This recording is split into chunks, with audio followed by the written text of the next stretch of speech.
نبی اکرم صلی اللہ علیہ وسلم نے فرمایا، 3 لوگ ایسے ہیں جن کی طرف اللہ تعالیٰ قیامت کے دن نہ رحمت کی نظر سے نہیں دیکھے گا، نہ انہیں گناہوں سے پاک کرے گا، اور ان کے لیے دردناک عذاب ہوگا۔ ہم نے پوچھا، اللہ کے رسول، یہ کون لوگ ہیں؟ یہ تو نقصان اور گھاٹے میں رہے۔ آپ نے فرمایا، احسان جتانے والا، اپنے تہبند ٹخنے سے نیچے لگانے والا، اور جھوٹی قسم کے ذریعے اپنے سامان کو رواج دینے والا۔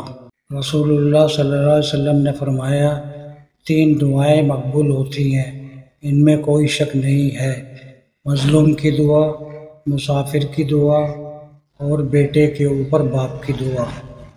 میں نے عرض کیا، اللہ کے رسول، میں کس کے ساتھ نیک سلوک اور صلہ رحمی کروں؟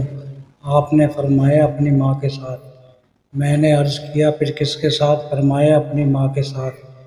میں نے عرض کیا، پھر کس کے ساتھ؟ فرمایا، اپنی ماں کے ساتھ۔